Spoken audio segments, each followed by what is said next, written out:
Welcome to OBDSync. I'm Jason, and in this tutorial we are going through how to program a replacement transmission control module in our Holden JH Cruze. So first off, click the vehicle button and go to the TCM tile. This will then begin loading in the module's available options or display the licensing screen if you haven't licensed already. Once we're loaded in, we'll click the flashing tab. We'll then make sure that we have a battery maintainer fitted to the car to ensure our battery voltage is kept high, and then we'll click the right button. After we click that, we'll have a pop-up indicating that it's going to flash in the factory tune into the car.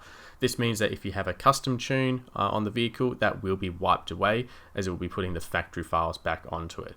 Once ready, we'll press OK. We'll then begin downloading the files and then begin flashing in the factory calibrations. I've fast forwarded this little section just to skip through, but this typically takes anywhere from 45 seconds through to a few minutes, depending if it needs to do an operating system update. Once it's completed, it will then show a pop-up indicating that it's successful.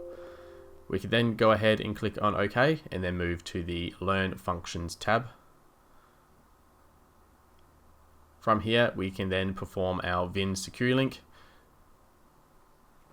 This is then going to program in the correct VIN to match that vehicle.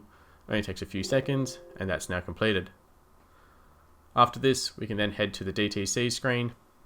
We can read any faults if there's any pending or current faults. There isn't in this case, and then we can go ahead and clear them if there was anything pending. That's it for now. Thanks for watching. Make sure to like and subscribe. Otherwise, we'll see you next time.